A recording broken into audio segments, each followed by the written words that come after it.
Chapter 8 girlfriend. Honeymoon के बाद जब सुल्ताना के पापा और रांडा लौटे, वो लोग सुल्ताना के विला में ही ठहरे थे।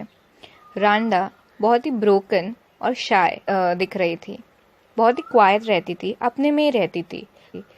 वो बेसिकली एक 15 साल की लड़की थी जो कि विला की मिस्ट्रेस की तरह बिहेव कर रही थी।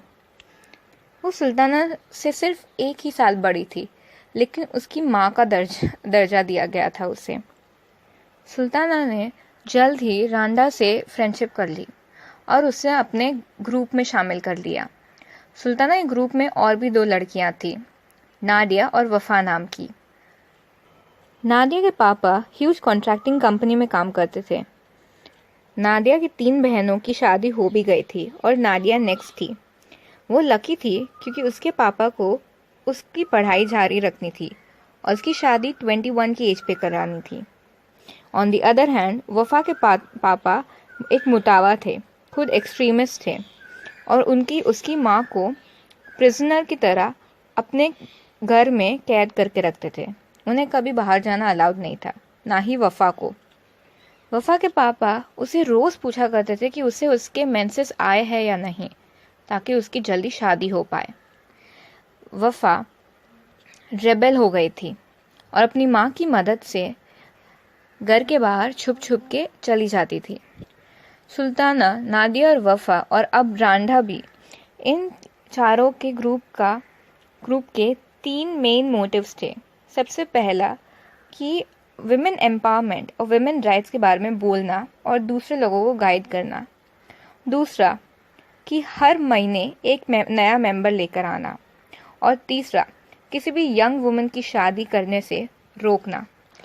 अब सुल्ताना को उसकी फर्स्ट व्हील पहनने का भी समय आ गया था, जिसके लिए वो सॉक एरिया, एक मार्केट एरिया है, वहाँ पे गई थी रांडा के साथ, और साथ में नादिया और वफा भी आए थे। ओमार उन्हें छोड़ के दूसरे काम के लिए चला गया था।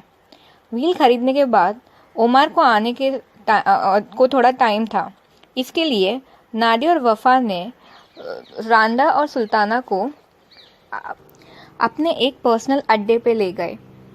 वो बेसिकली एक फॉरेन बिजनेस कंपनी का पार्किंग लॉट था, जहाँ पे बहुत ही फॉरेन एम्प्लॉयर्स आते रहते थे। नादिया और वफा वहाँ पे जाकर फॉरेन आदमियों को एडवांसेस भेजते। अगर वो एक्सेप्ट कर लेते तो चीज़ें आगे बढ़ती थी। मोस्टली लोग डर के चले जाते थे। नादिया और वफा को ये बात पता थी कि अगर वो पकड़े गए तो उन्हें बहुत ही बुरी पनिशमेंट मिल सकती है। उन्हें इस बात की परवाह नहीं थी। सुल्ताना और रांडा ये देखकर चौंक गए और वहाँ से भाग गए। जब घर पहुँचे थोड़े दिनों बाद उन्हें पता चला नादिया और वफा वहाँ पे क्या काम करते हैं।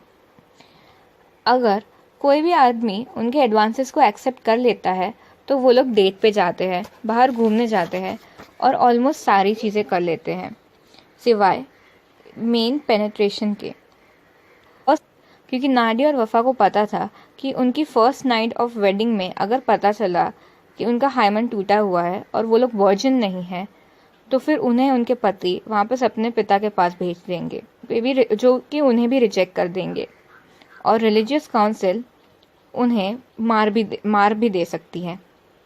ये सारी चीज़ों के दौरान दोनों ने अपनी व्हील रखी थी। भले ही शरीर के बाकी चीज़ें उतार दे, लेकिन व्हील रहती थी ताकि कोई उनका चेहरा ना देख पाए और उन्हें आगे जाके कोई भी रिवील ना कर पाए। बहुत समय बाद नादिया और वफा पकड़े गए। उन्हें रिलीजियस काउंसिल और मॉरल कमेटी के सामने खड़ा किया गया। उन्होंने अपनी कहानी बना ली, लेकिन वो कहानी को किसी ने एक्सेप्ट नहीं किया। क्योंकि उनके खिलाफ कोई एविडेंसेस नहीं थे, इसलिए उन्हें जेल से 3 महीने बाद छोड़ दिया गया। वफा के पापा काफ़ी सिंपैथेटिक निकले और वफा की बात सुनी, लेकिन उन्होंने ये बात रखी कि वफा की अब शादी कर दी जाएगी।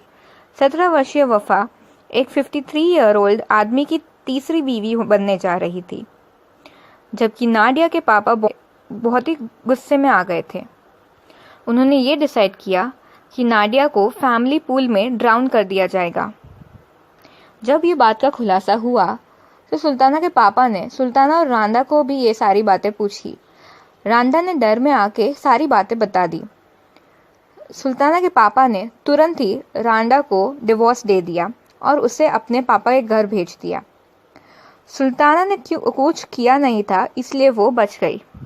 लेकिन सुल्ताना के पापा ने कहा कि अब जल्दी उसकी शादी करा दी जाएगी।